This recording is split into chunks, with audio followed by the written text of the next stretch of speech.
My family said it was my duty to pay for my brother's wedding, so I covered all. Then they told me I wasn't invited, so I crushed their plan, left them scrambling to fix the wreckage. I was sitting at my desk, exhausted after another 12-hour shift when my phone buzzed. It was a text from my younger brother, Max. "Hey man, just wanted to let you know. Don't worry about coming to the wedding. This is mostly a formal event, and we're keeping the guest list tight. No hard feelings, okay? No hard feelings.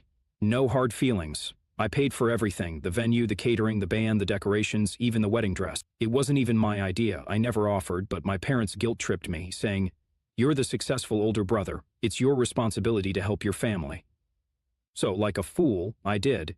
And now, after I had burned through my entire savings, they had the audacity to tell me I wasn't even invited." I felt my chest tighten. My fingers shook as I reread the message. Maybe I misunderstood. Maybe he was joking. I called him. No answer. I called again. Straight to voicemail. My heartbeat thundered in my ears. This wasn't real. This couldn't be real. I took a deep breath and dialed my mother instead. She picked up on the second ring, her voice sweet as ever. "Oh, sweetheart, I was just thinking about you." I forced my voice to stay calm. "Mom, what's going on with Max's wedding?" A pause, then a sigh. "Oh, honey, don't be upset, all right? It's just, well, Max and Lily want a very elegant atmosphere and they're trying to keep the guest list curated. Curated. Like I was some kind of embarrassment that needed to be filtered out of their perfect little fairy tale." I clenched my fist so tight my nails dug into my palm. "So let me get this straight," I said slowly. "I paid for the whole wedding, but I'm not good enough to attend?" "Oh, sweetheart, don't be so dramatic," Mom tutted. "You know how these things are.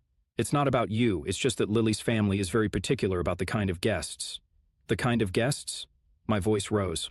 "What does that mean?" She clicked her tongue. "Well, you work so much, and you never really mix with their type of people. It's just..." I couldn't listen anymore. I hung up.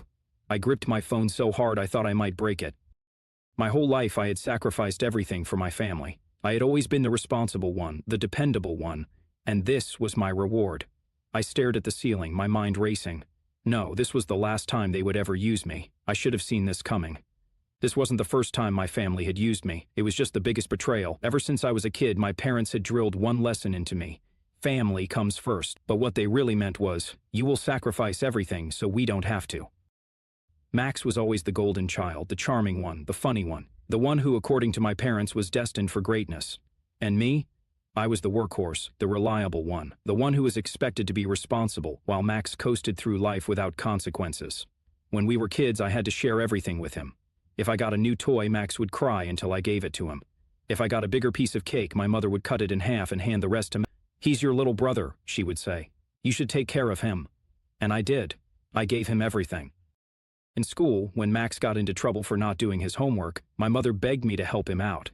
That turned into me doing his assignments for him. When he got older and blew all his money partying, my parents told me to lend him some. That turned into me covering his rent for an entire year. When he dropped out of college and couldn't find a job, they told me to let him stay with me. Just for a few months.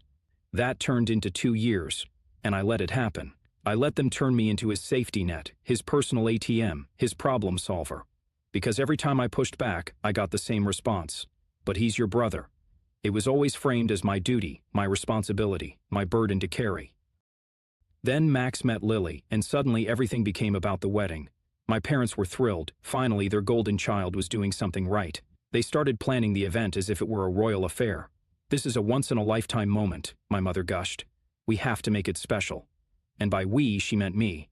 First, it was small things. They asked if I could cover the deposit for the venue. "It's just a little help," my father assured me. Then it was the catering. "You know Max isn't in a stable job right now." Then the photographer, the flowers, the decorations. Every request followed the same pattern: guilt, pressure, obligation. "You're the older brother. You have a good job. It's only fair you contribute." And I did. I told myself it was fine, that it was just money, that helping my family was the right thing to do. But the more I gave, the more they expected. My parents never once suggested that Max contribute anything. He and Lily just kept adding to the list, assuming I would handle it. And I did, until I found out that I wasn't even invited. Sitting in my apartment that night, staring at my phone, rereading Max's message over and over again, something inside me cracked. This wasn't just about the wedding. It was about every single time they had taken me for granted, every sacrifice I had made, every dollar I had handed over, every time I had put my own life on hold for them. And for what? So they could cut me out when it no longer suited them? so they could pretend I didn't exist the moment I wasn't useful. I clenched my fists, my heart pounding. No, not this time. This time I was done.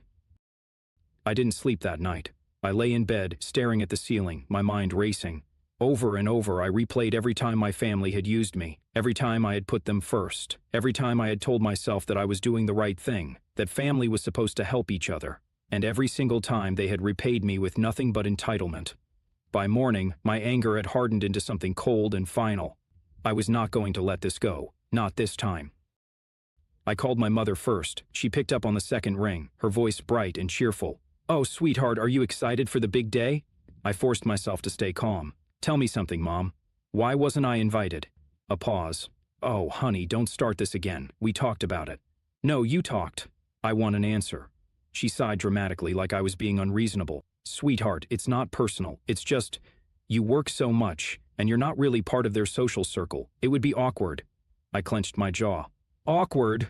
You wouldn't fit in, honey. You know how these things are." I let out a short, humorless laugh. "So, let me get this straight. I was good enough to pay for the wedding, but not good enough to attend?" She tutted. I gritted my teeth. "Put Dad on the phone." She huffed, but passed the phone over. My father's voice came through, gruff and impatient. "Listen, we don't have time for this nonsense. The wedding is tomorrow. Don't make a scene." I felt my pulse pounding in my ears. "Dad, tell me the truth. Did you know about this? Did you know they weren't inviting me?" He exhaled sharply. "Look, Max and Lily made their decision. It's their wedding, and you just went along with it? Son, don't be selfish. It's their day, and honestly, maybe it's for the best. You have a tendency to what?" I snapped. "To not let people walk all over me? To expect basic respect? To be difficult?" He finished, his voice cold. "You're always making things harder than they need to be. Just let it go." I laughed again, this time louder. "Wow, you really don't see it, do you?" "See what?" he asked, irritated. "That you've been using me my entire life. Don't be ridiculous." I shook my head. "I'm done." Silence. "What?" I said. "I'm done with all of you. Don't call me, don't ask me for money, don't expect a thing from me ever again." Now it was his turn to laugh. "Oh, come on, don't be childish." I didn't answer. "So you can't just cut off your family. Watch me." I hung up. I sat there, staring at the phone, my hands shaking. They would call back. They would try to guilt me, manipulate me, make me feel like the bad guy. But this time, I wasn't listening. This time, I was free. I expected silence after I hung up on my father. I thought maybe, just maybe, they would finally understand, that they would realize I was serious, that they would let me go. I was wrong. The storm started the next morning. I woke up to 22 missed calls from my mother, 10 from my father, 3 from Max, and over 40 messages. "We need to talk." "You're being irrational. This is not how family treats each other. Call me back now. You're embarrassing us." I turned off my phone. An hour later, someone was banging on my door. It wasn't just knocking, it was pounding, like whoever was on the other side was trying to break it down. My stomach twisted into a tight knot. I lived alone, no one ever came by unannounced. Walked over and looked through the peephole. It was my mother, her face tight with anger, her hands clenched into fists. She looked furious. I sighed. This wasn't going to be easy. I unlocked the door and opened it just a crack. "Mom?" She shoved past me, storming inside before I could stop her. "What is wrong with you?" she snapped, spinning around to face me. I took a slow breath. "Good morning to you too." "Don't start with that tone," she hissed. "Do you have any idea what you've done? You humiliated your brother. You humiliated this family." I stared at her in disbelief. "I humiliated you?" My voice was eerily calm. "You cut me out of the wedding after I paid for it, and now you're mad at me?" She folded her arms across her chest. "You're being dramatic." I let out a hollow laugh. "Dramatic? I gave everything to this family, and the second I say no, you all act like I never existed." Her eyes darkened. "You're making a scene. That's why Max didn't want you there. You always make things about yourself." That hit me harder than I expected. I swallowed down the lump in my throat. "No, Mom. I make things about survival. I worked myself to the bone so that Max could have a free ride. I spent years putting you all first." She flinched but quickly recovered. "Max is your brother. You should support him." I clenched my fists. "And what about me? When have any of you ever supported me?" She exhaled sharply. "We raised you. We gave you everything. You gave me expectations. That's not love. That's control." Silence. Her lips pressed into a thin line.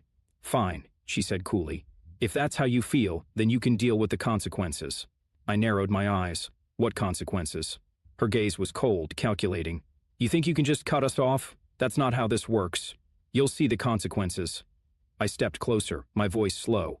No, Mom, you'll see the consequences. For the first time, she looked uncertain. Leave, I said. She hesitated, then turned on her heel and stormed out. I closed the door, locked it, and then collapsed onto the floor, letting out a breath I had been holding for years. It was over. Or at least, I thought it was. Until Max called me later that night, and this time he wasn't calling to apologize. This time, he was calling to destroy me. Max's name flashed on my phone screen. I stared at it, my heart pounding. I could ignore him, block his number, pretend he didn't exist.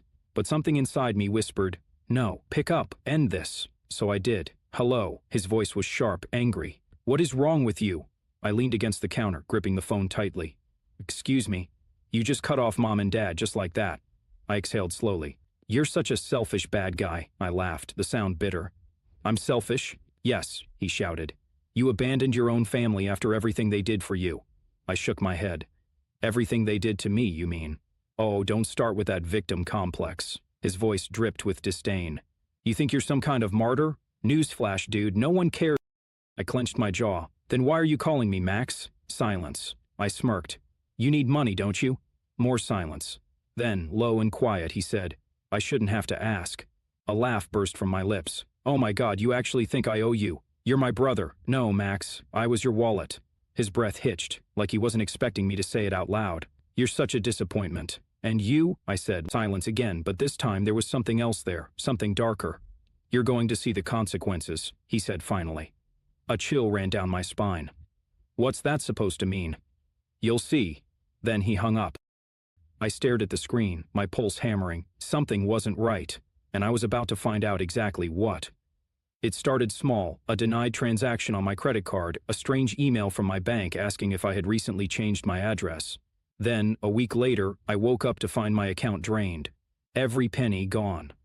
I sat there, staring at the empty balance, my mind struggling to process what I was seeing. Then the call came. Sir, the bank representative said, we have reason to believe this was an authorized transaction. The funds were transferred to a joint account under your family's name. A joint account. My family's name. I felt like I was drowning. So you're telling me my own brother stole my money? The woman on the line hesitated. Legally, since the account was previously linked to yours, it doesn't qualify as theft. I nearly dropped the phone. Not theft, because legally my money had been accessible to them. I had never removed their names because I had never imagined they would do this to me. I drove straight to my parents' house. The second my mother opened the door, I pushed past her. She gasped, "Excuse me, where is he?" My voice was cold, controlled. She crossed her arms. "You have no right to barge in here. Where is he?" A slow clap echoed from the hallway. Max stepped into view, smirking. "Well, well," he said, "look who finally decided to visit."